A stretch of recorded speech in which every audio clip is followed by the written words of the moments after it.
Hi, I'm Jane, and this is a Quilters Pleasure, and welcome to our new show.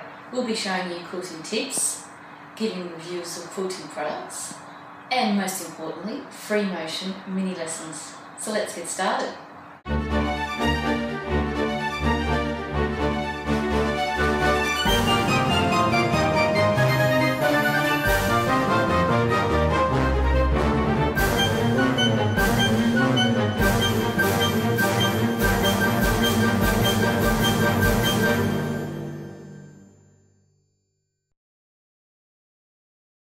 Okay, the review for this week are gloves. Gloves are used to give you more control when you do your free motion work, so they're a good help. Gloves are also a personal thing. You want to try free motion with gloves and without to see what suits you best. So don't go starting buying an expensive pair from the quilting shop. Try using just a basic pair from your local supermarket. These are an Ansell brand. They're $1.99 for 2 pair. They're 100% cotton, and when I use them, they do the job that's required, which is to grip and give me more control when I do my free motion work.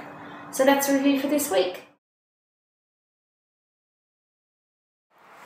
Okay, let's look at some free motion. We need to start with a quilt sandwich, so you just need some scrap fabric. White's good for starting out because you can see what you're doing, and some scrap for the back is great. Then we have just little bits and pieces of your batting. Just here I've got just little bits, and you can just join them all together for this quilt sandwich. Of course, it doesn't matter. Now, my little tip for the week, when you're basting your quilts, and in this instance the quilt sandwich, I don't use basting spray, I use some glue. And this brand here is what I've been using. And what I do is I put some glue on a piece of old scrap fabric. I just reuse the same one as well. Why waste beautiful fabric, or any fabric at all? And when the actual glue comes out, it's nearly empty. Here it comes. We put some on our fabric, and we only want a little bit. Then you get one of these awesome paintbrush applicators and just get the tiniest bit of glue on your brush, just tiny, and you just want to lean it back and just scrape the glue on. See, just little bits like that. So it's just the tiniest bit tacky, just for the grip. That's all you want it for. And obviously you put batting in between here so that it grips together and it stays together, and then you pin it, of course, as well. But this just saves you money, because this was $10 for the whole container, and it's lasted me about a year. And it's just better than all the fumes from the quilt basting spray as well. So that's a nice little tip there. Let's get to the actual free motion. So we've got our quilt sandwich here, all ready to go with the batting. What we want to do first, quickly, is you need to get a piece of paper and a pencil. And you want to just practice what you're going to draw. It's in your memory. It's easier for your hands to move it and do it. So let's start. We're going to start today with a nice free motion, free flowing quilt design. So you just want to go up in the background, and it's all what you want to do. If you want a pattern, I can put one on the net for you on my blog, and you just follow wherever you want to go. Only rule is try not to cross over the lines. So you want to just do whatever you want, get an idea of how it works, and do however you want. So as many swirls as you want. So you can have swirls, swirls, and follow it along. And it's just about getting your mind used to it, and your hands, and your eyes will follow that pattern. Just something like that. And obviously you can go back along and fill in the spots. And I just crossed over, so see how bad that looks? That was just for demonstration, of course. So there is practice, and you want to do that as long as you want until you feel confident with the quilt sandwich. But remember, these are just scrap pieces, so if they look terrible, throw them out, get another one. So it's no big deal with this either. So I've used a hot pink because, one, it's a gorgeous colour, and two, you can see it quite clearly.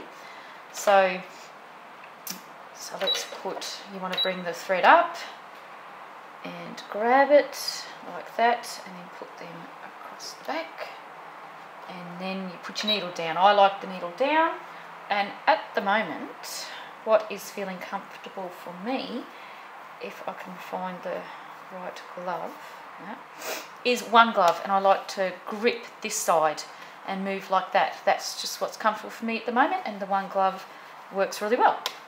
So let's start with the swirls. Okay, so here we go. Swirl. The speed of your machine. Some people say fast is good, some people say slow. I like to keep it just in the middle, so a little bit past medium and not near fast. It's all about your hand movement, mainly. It's all about how fast you want to move your hands. So you pull with this one and you direct with this one. So I will keep going. I'll show you a bit slow. With it slow, it's just a little bit trickier to direct, and that's about half. With my table, it kind of bounces a bit, which is wonderful. So that's without my foot flat to the pedal. So just around, and I'm not going very fast at all. You just concentrate, and then you just echo, which is just obviously back and forth, back and forth. And just watch that you don't cross those lines.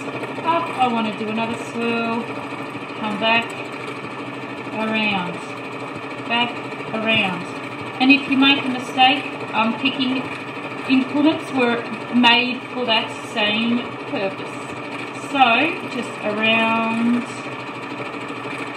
And then when you move your hands, if you're not confident at doing it while you're sewing, stop. Your machine, always with the needle down, won't move.